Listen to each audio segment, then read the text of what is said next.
je suis allé faire mes courses de la semaine, et franchement, expliquez-moi comment un simple panier composé de riz, de haricots et de quelques sacs de provisions peut aujourd'hui me coûter 80 $.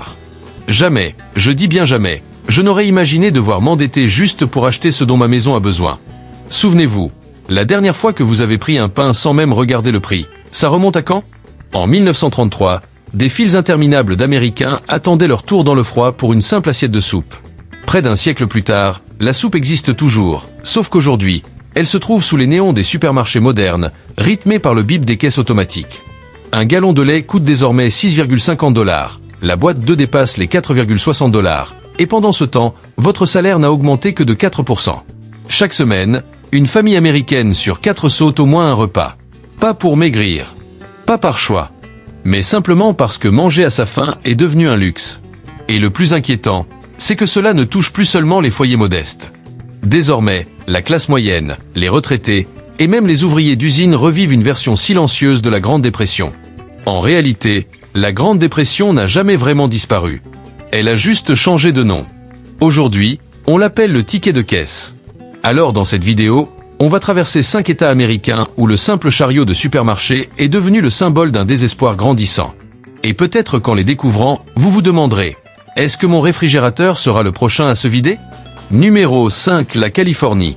La Californie, ce pays du soleil, de l'espoir, du rêve américain, baigne encore dans une lumière dorée. Mais en 2025, cette chaleur ne réchauffe plus les cœurs ni les frigos de millions de foyers désormais presque vides. À Los Angeles, un gallon de lait dépasse les 6,80 $, plus cher qu'un gallon d'essence dans la plupart des autres États. Un avocat bio vaut près de 3,50 $, soit presque le prix d'un petit déjeuner au fast-food. Et le plus ironique, c'est que l'agriculteur qui le cultive n'a même plus les moyens de s'en acheter un. D'après la FAO, les prix alimentaires mondiaux seront en 2025 30% plus élevés qu'avant la pandémie. En Californie, les fruits et légumes frais ont bondi de 18% en un an, après une série de catastrophes naturelles. Inondations d'un côté, sécheresse de l'autre. Un double coup dur venu à la fois de la nature et de l'homme. Le Central Valley, ce cœur agricole qui nourrit près d'un quart du pays, s'est transformé en terre craquelée, parsemée de boue. Et quand un champ de tomates est perdu, c'est le prix de la pizza à Los Angeles qui grimpe aussitôt. Quand un camion de légumes quitte Fresno vers San Francisco, il paie désormais 30% de frais de transport en plus, un surcoût que vous, consommateurs, finissez toujours par absorber. Mais la vérité, c'est que cette flambée des prix ne vient pas seulement des caprices du climat. La Californie paie aussi le prix d'un système économique fragile, où l'on a cru que tout pouvait grimper sans jamais redescendre. Le soi-disant marché libre ressemble désormais à une enchère cachée, où les riches achètent du bio pendant que les pauvres se contentent de boîtes de conserve. À Fresno, des retraités expliquent devoir choisir entre leur lait et leurs médicaments. À Bakersfield, un couple mange des ramen 3 fois par jour, en plaisantant qu'ils suivent la California Diet. Un rire amer, pour ne pas pleurer. Quant à la chaîne Whole Foods, beaucoup la surnomment maintenant Whole-Paycheck 2.0, le magasin où ton salaire entier s'évapore. En moyenne, le contenu d'un caddie coûte 5% de plus qu'il y a un an. Mais personne n'ose se plaindre, parce qu'au fond, à quoi bon? On dit souvent que la Californie est l'état où les rêves se réalisent. Mais que vaut encore un rêve, quand il faut sortir sa carte de crédit pour acheter du pain? Un gallon de lait n'est plus seulement du lait. C'est devenu le thermomètre de la patience de la classe moyenne. De l'extérieur, la Californie brille toujours sous un soleil éclatant. Mais à l'intérieur des foyers, les réfrigérateurs sont sombres. Et les néons des supermarchés ne suffisent plus à dissimuler la vérité. Ce n'est pas seulement une crise des prix, c'est une crise de dignité. Alors, dites-moi, est-ce là la conséquence logique de l'économie mondiale? Ou bien la preuve que le rêve américain est désormais trop cher pour être vécu? Et si même l'État le plus agricole des États-Unis peine à nourrir les siens, que restera-t-il aux régions où rien ne pousse? Passons maintenant au prochain État. Numéro 4, Texas.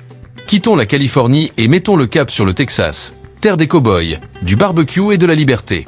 Un État où l'on pense souvent qu'un bon repas grillé et une bière fraîche peuvent résoudre tous les problèmes. Mais en 2025, les Texans découvrent une vérité amère. La liberté, elle, ne s'achète pas à crédit. À Dallas, le prix d'une livre de bœuf dépasse désormais les 9 $, soit le double d'il y a à peine 3 ans. Alors avant d'organiser un barbecue entre amis, mieux vaut y réfléchir à 2 fois. Nourrir 6 personnes autour du grill peut aujourd'hui coûter près de 80 $, sans même compter le charbon, la sauce ou la bière. Pour une famille texane moyenne, cela représente près de 3 cents $ par semaine pour se nourrir, environ 15 000 $ par an, soit le prix d'une année d'université publique. Et non, ce n'est pas une exagération. Ce sont les chiffres officiels du marché alimentaire américain 2025. L'ironie, c'est qu'on parle ici du Texas, autrefois surnommé le royaume du bœuf, où la viande faisait partie de l'identité locale. Aujourd'hui, certains Texans doivent littéralement payer leur steak en plusieurs fois. Mais pourquoi en est-on arrivé là? Tout part d'un effet domino économique.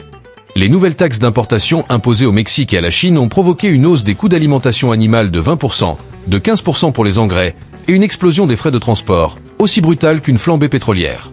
Résultat, les éleveurs ont augmenté leurs prix pour survivre, pendant que les consommateurs s'endettent juste pour manger. Et pendant que les familles se serrent la ceinture, les grands groupes agroalimentaires, eux, publient des profits records. Un phénomène a même un nom, la gridflation, ou l'inflation par cupidité. Les prix ne montent plus à cause des coûts, mais parce que les entreprises savent très bien que les gens n'ont pas le choix, il faut bien manger. Au Texas, le barbecue, jadis symbole de convivialité et de partage, est devenu une épreuve pour le portefeuille. On dit souvent « In God we trust », mais ici, c'est surtout la carte Visa qui décide si vous mangerez des côtes de porc ou des nouilles instantanées ce soir. À Houston, un père de famille raconte qu'il continue son barbecue mensuel, comme un rite de résistance. Il sourit en disant « Aujourd'hui, faire un barbecue, c'est célébrer le fait que ma carte n'a pas encore été refusée. » Le soleil texan continue de brûler, mais la chaleur la plus intense ne vient plus du feu du grill, elle sort des portefeuilles enfumés. Et cette question s'impose. Si même l'État qui nourrissait autrefois toute l'Amérique commence à manquer de viande, qu'en est-il de ceux qui dépendent entièrement des importations? Numéro 3 Floride. Direction la Floride. Bienvenue en Floride, le pays du soleil, des plages et des retraites dorées. Ici, des générations entières ont rêvé de finir leur jour face à l'océan, un cocktail à la main, en regardant le coucher du soleil. Mais en 2025, cette image idyllique s'effrite. Beaucoup admirent encore le coucher du soleil, mais à travers la porte vide de leur réfrigérateur. À Miami, le prix d'une livre de café a grimpé de 15% en seulement 6 mois. À Tampa, une simple boîte de thon importé atteint désormais près de 3,50 $. Et à Orlando, un pain blanc se vend 4 $, le prix d'un ticket de parking à Disney il y a quelques années. Ces chiffres paraissent dérisoires, jusqu'à ce qu'on vive avec une retraite fixe. Pour les jeunes, ce n'est qu'un désagrément. Mais pour les personnes âgées, c'est une question de survie. Autrefois, la Floride était considérée comme le paradis des retraités américains. Aujourd'hui, demandez à n'importe quel grand-parent de Saint-Pétersbourg, et il vous répondra. On ne prend plus notre retraite, on court après le prix des aliments. En 2024, l'inflation alimentaire en Floride a atteint 13%, soit au-dessus de la moyenne nationale. La raison est simple, la Floride importe presque tout, le poisson, le fromage, le café, le riz. Alors, quand Washington décide de taxer les produits venus du Mexique, de l'Europe ou de l'Amérique du Sud, ce ne sont pas les politiques qui trinquent, mais les personnes âgées, alignées dans les files d'attente des supermarchés Publix, leurs tickets de caisse plus longs que leurs ordonnances médicales. Un couple de retraités à Naples confie. Avant, on achetait des légumes frais. Maintenant, on vit avec des conserves. Je déjeunais avec du lait et des œufs. Aujourd'hui, c'est pain sec et café de blé. Des mots simples, mais chargés d'une immense résignation. Les banques alimentaires locales rapportent une hausse de 40% des demandes en 2 ans. Les files d'attente pour l'aide alimentaire s'étendent de Miami jusqu'à Jacksonville. Et non, il ne s'agit pas de sans-abri. Ce sont des citoyens ordinaires, ceux qui ont payé des impôts toute leur vie, et qui, aujourd'hui, doivent réclamer leur propre argent, sous forme de boîtes de conserve. Pendant ce temps, le contraste devient presque absurde. La Floride garde ses mers turquoises, son soleil doré, et ses condos à plusieurs millions. Tandis qu'à quelques rues de là, des centaines de seniors partagent des repas dans les églises et les centres communautaires. Les retraités vivaient autrefois grâce au soleil. Aujourd'hui, ils survivent grâce aux coupons alimentaires et à la gentillesse de leurs voisins. Un vieil homme de Clearwater a résumé la situation avec une tristesse désarmante. « J'ai toujours rêvé de finir mes jours ici, paisiblement. Maintenant, je prie juste pour avoir assez d'argent ce mois-ci pour acheter mes médicaments et un sac de pommes. » La Floride a encore ses vagues, sa brise marine et ses chansons sur la plage. Mais la vraie marée, celle qui monte sans bruit, se trouve dans les frigos vides. Et elle emporte avec elle une croyance longtemps indestructible. Celle que l'Amérique ira toujours bien. Pourtant, malgré tout cela, le gouvernement continue d'affirmer qu'il ne s'agit que d'une situation temporaire. Les habitants de Floride disent souvent « C'est temporaire, on nous le répète depuis 2 ans, mais notre fin, elle, dure bien trop longtemps. » Alors, soyons honnêtes, Le fameux paradis de la retraite a-t-il encore du sens quand chaque petit déjeuner exige désormais autant de calculs qu'un investissement boursier? Mais ce n'est même pas la partie la plus ironique de cette histoire. Numéro 2, Ohio. Direction le cœur du pays, l'Ohio, autrefois surnommé le poumon d'acier de l'Amérique. Un État où le bruit des forges et des machines rythmait autrefois la vie des travailleurs. Aujourd'hui, le seul son régulier que l'on entend, c'est le bip des caisses de supermarché. D'après les statistiques du Pew Research Center, en 2025, 41% des ménages de banlieue ont dû réduire leurs dépenses alimentaires. Et un quart des habitants admettent sauter des repas, non pas pour maigrir, mais parce qu'ils n'ont plus les moyens de se nourrir correctement. Quand les grandes aciéries de Cleveland ou Youngstown ont fermé, on disait « Pas grave, on ira travailler dans les services ». C'était vrai, mais la réalité fut cruelle. On est passé de fabriquer des biens à servir des tables, sans même pouvoir se payer le repas qu'on apporte aux autres. Aujourd'hui, les routes jadis couvertes de fumée industrielle sont bordées de réfrigérateurs vides et de cartes d'aide alimentaire. Des enseignes comme Kroger ou Aldi ferment progressivement leurs magasins dans les campagnes, transformant le centre du pays en désert alimentaire. Tu veux t'acheter des légumes frais? Il faut rouler 40 miles. Tu cherches du lait moins cher? Bonne chance, l'essence coûte désormais plus cher que le pain que tu voulais acheter.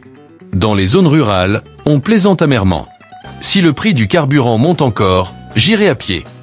Mais à pied, vers où, quand le supermarché le plus proche a déjà baissé le rideau? Dans les parkings vides d'anciens Walmart, on voit maintenant des camions solidaires distribuer du lait et des conserves à des files entières de familles. Une femme d'une 50aine d'années racontait « Avant, je travaillais dans une boulangerie. Aujourd'hui, je fais la queue pour recevoir du pain. » Difficile de dire s'il faut en rire ou en pleurer. Ce qui se joue ici, ce n'est pas seulement la faim. C'est le sentiment d'abandon. Les salaires augmentent 3 fois moins vite que l'inflation. Tandis que les prix alimentaires ont bondi de 12,8% en une seule année. Un écart qui n'est pas qu'une statistique. C'est la différence entre un vrai dîner et un bol de nouilles instantanées. Autrefois, les habitants de l'Ohio croyaient que le travail acharné suffisait pour vivre dignement. Aujourd'hui, tout ce qu'ils voient, ce sont leurs clés de voiture. Parce qu'ils doivent rouler toujours plus loin pour dénicher des produits abordables. Et quand on leur demande en quoi ils croient encore, la réponse est souvent la même. Je ne crois plus aux promesses. Les usines d'acier, détruites par la mondialisation, ont laissé place à des repas détruits par l'inflation, les taxes d'importation et la cupidité des grands distributeurs. Un ancien ouvrier d'Akron confiait « J'ai forgé l'acier de ce pays. Aujourd'hui, je n'ai même plus les moyens de m'acheter un couteau de cuisine en acier. » La faim, ici, n'est pas due à un manque de nourriture, mais à une injustice profonde. Quand un travailleur américain doit choisir entre un plein d'essence et une miche de pain, c'est le signe que le problème dépasse largement l'économie. Alors, une question se pose. L'Amérique peut-elle encore redevenir grande, si ceux qui l'ont bâtie ne peuvent même plus se nourrir eux-mêmes? Et cette crise ne s'arrête pas là. Numéro 1, New York. New York, là où l'argent parle plus fort que partout ailleurs. Sauf qu'aujourd'hui, il ne dit plus rien. Surtout au moment de passer à la caisse. À Manhattan, une phrase circule. Une part de pizza coûte désormais aussi cher qu'une facture d'électricité. Cela pourrait faire sourire.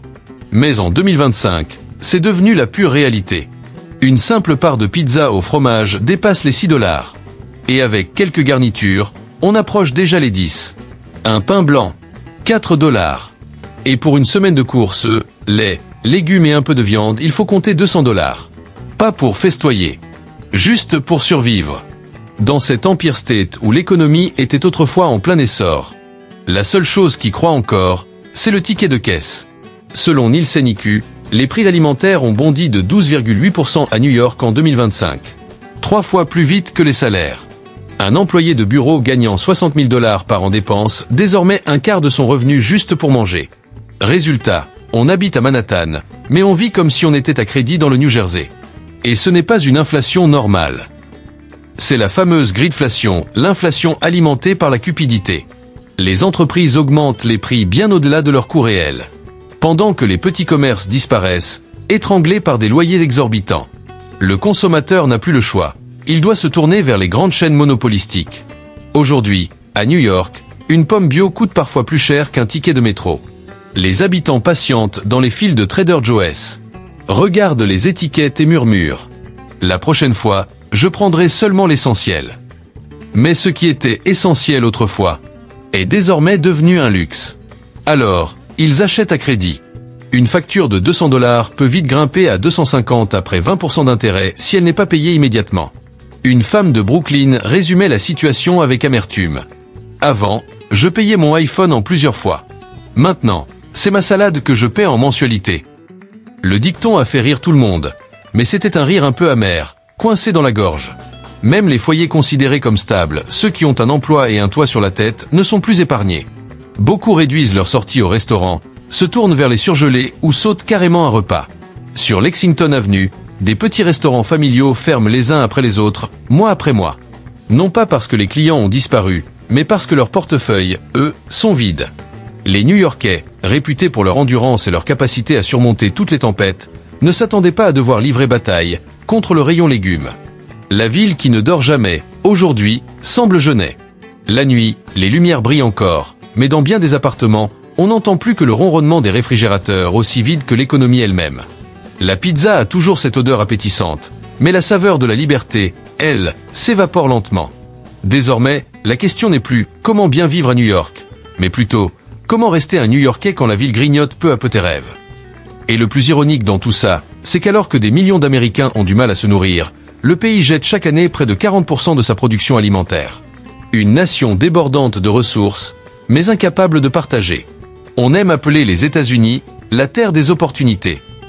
Peut-être, mais c'est aussi l'un des endroits où l'on rate le plus souvent l'occasion de faire ce qui est juste. D'après le département américain de l'agriculture, USDA, entre 30 et 40% de la nourriture produite chaque année finit à la poubelle. C'est assez pour nourrir 2 fois tout l'État du Texas.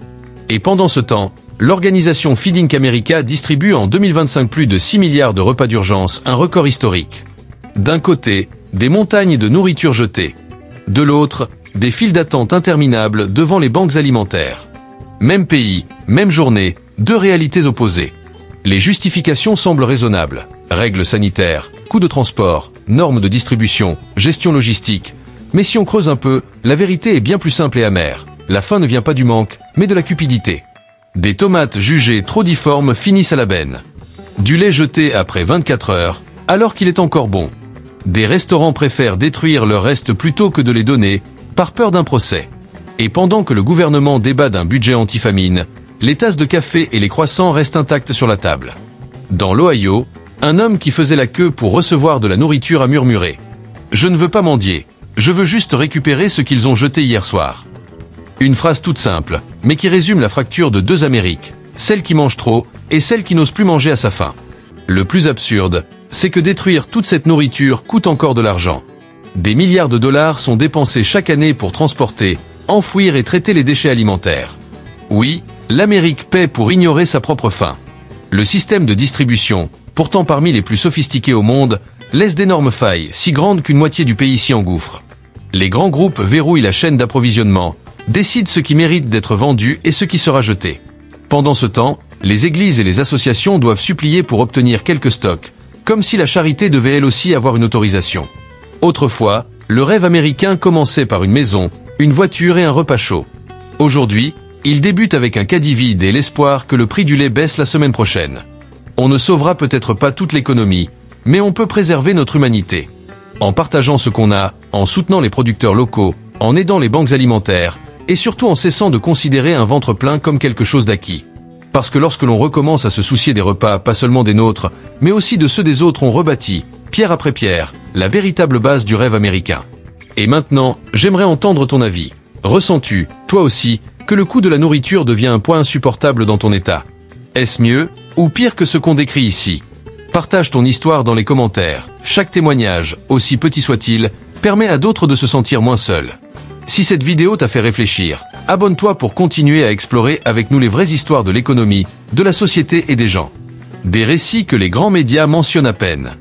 Un abonnement, un commentaire, c'est ainsi que tu aides la chaîne à exister, dans un monde où même la vérité doit parfois se payer pour être entendue. Cette vidéo a un but d'analyse et de réflexion sociale. Elle ne représente aucune position politique ou idéologique. Toutes les données proviennent de sources publiques et fiables. Je t'encourage à vérifier, à débattre et à te forger ton propre point de vue. Merci d'être resté jusqu'à la fin. On se retrouve très bientôt dans une prochaine vidéo.